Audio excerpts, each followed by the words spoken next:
Sir बहुत बहुत शुक्रिया, आप द्रास आए हैं और सबसे पहले आपको बधाई देना चाहेंगे कि हाल ही में जिस तरह द्रास को की डिस्ट्रिक्ट क्रिएशंस की बात जो है वो की गई है और न्यूली डिस्ट्रिक्ट बनने जा रहा है, इसके लिए आपका वेलकम करते हैं। और आज एक यहाँ पे जो यहाँ पे हॉस्टल जो यहाँ पे बिल्डिंग बनी है इसका आपने इनॉग्रेशन किया, यकीनन गवर्नमेंट डिग्री कॉलेज द्रास भी बन रहा है, तो इसमें क्या कुछ कहना चाहेंगे? और एक अहम सवाल आपसे पूछना चाहेंगे, सेकुलर एजुकेशन के लिए यूनियन टेरिटरी लद्दाख की तरफ से काफ़ी जो है इसमें जोर दिया जाता है, ऐसे में द्रास के लिए एक पॉलिटेक्निक कॉलेज और एक ITI कॉलेज या फिर यहाँ पे सेंट्रल स्कूल्स की बहुत ज़्यादा ज़रूरत है, इसके लिए किस तरह के प्रोविजंस की तैयारी जो है UT एडमिनिस्ट्रेशन कर रही है? ऐसा है कि मैं आप लोगों को बधाई देना चाहता हूँ कि आपको डिस्ट्रिक्ट का दर्जा मिला। और ये जब मैं यहाँ आया और मैंने देखा कि क्या है माहौल, तो उसी दिन से मैं सोचने लगा कि भाई ये तो ठीक नहीं है। 200-300 किलोमीटर हमारा शहरी आता है तो DCs मिलने, तो उस पर हमने काम किया। माननीय नरेंद्र मोदी जी का और माननीय अमित शाह जी का, प्रधानमंत्री जी का और गृह मंत्री जी का मैं तहे दिल से शुक्रिया अदा करता हूँ। दूसरा, ये मुकाम हमारा जो पायदान पर हम पहुँचे ना, इस पायदान पर यह ठहरने का नहीं है जी, तो आगे जाने का है।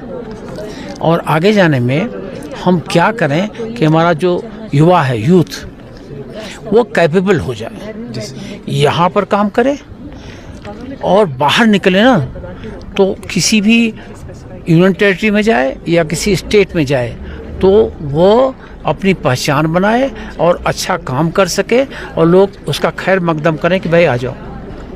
तो उसी पर हम आगे बढ़ रहे हैं। और जहाँ तक स्किल एजुकेशन का सवाल है, सेंट्रल स्कूल का सवाल है, ये सब चीज़ें हमारे रडार पर हैं, लेकिन कुछ चीज़ें पॉसिबल नहीं होती। जैसे अभी सांकू डिग्री कॉलेज का है, हम एक बार गए, हमको नो बोल दिया, अभी नो बोल दिया, फिर ज़बरदस्त नो बोल दिया कि भाई 400 करोड़ हमारे पास नहीं है, हम कहाँ से कर सकते। फिर हम दूसरा रूट फॉलो कर रहे हैं। तो ये जो प्रयास है ना, जो हमारा कोशिश है, ये कोशिश हम जारी रखेंगे, इंशाल्लाह कामयाबी मिलेगी। सर यकीनन बॉर्डर टूरिज्म को लेकर क्या कुछ कहेंगे? काफ़ी ऐसा है कि टूरिज्म है और देखो गंडोला प्रोजेक्ट का भी एक बहुत बड़ा नहीं, देखिए ऐसा है कि हमको एक चीज़ का मायूसी है कि हमारे कारगिल में टूरिज्म नहीं डेवलप हुई। इसके कई कारण हैं। अभी मैं इनसे 3 दिन से बात कर रहा हूँ। हमको ये ले गए थे एक जगह, ये ब्रिज का, पुल का इनाग्रेशन के लिए।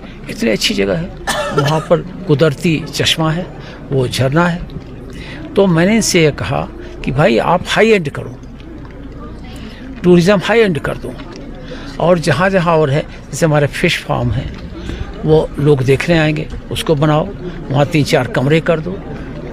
पैसे की कमी नहीं, हम गरीब देश नहीं है, बिल्कुल। तो इनसे मैंने कहा हुआ कि आप प्रोजेक्ट बनाओ, बन रहा है, उसका DPR बन भी गया है और उसके हिसाब से हम जाएंगे।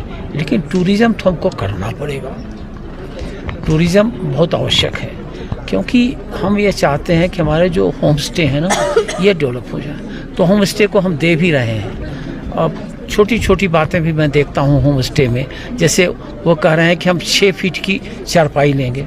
अरे भाई क्यों? वो आ गया वहाँ जर्मनी वाला या हॉलैंड वाला आ गया, वो 6.5 फीट का होता है, तो कैसे बैठेगा?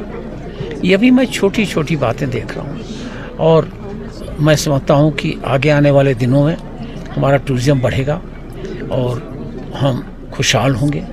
हम तालीम हासिल करेंगे और सबसे ज़रूरी हमारे बच्चे आगे बढ़ेंगे। Thank you sir. द्रास के लोगों के लिए डिस्ट्रिक्ट स्टेटस को लेकर किस तरह की आप जो है मैसेज देना चाहेंगे लास्ट में? हम यह कहेंगे कि यहाँ पर आपको जब डिस्ट्रिक्ट स्टेटस मिला है तो जितने हमारे प्रोग्राम हैं डेवलपमेंट के, वो DC को जाके रोज़ उनके साथ मिलके, उनके पीछे पड़ के सबको आप बड़ी अच्छी तरीके से आगे बढ़ाओ। जितनी भी हमारे लिए सहूलतें मिल सकती हैं एक डिस्ट्रिक्ट की, एक ज़िले की, वो हासिल करो और कोऑपरेशन करो। Thank you sir. कोऑपरेशन बहुत ज़रूरी है, डिसिप्लिन बहुत ज़रूरी है। Thank you so much. वो नहीं होगा तो नहीं होगा। Thank you so much.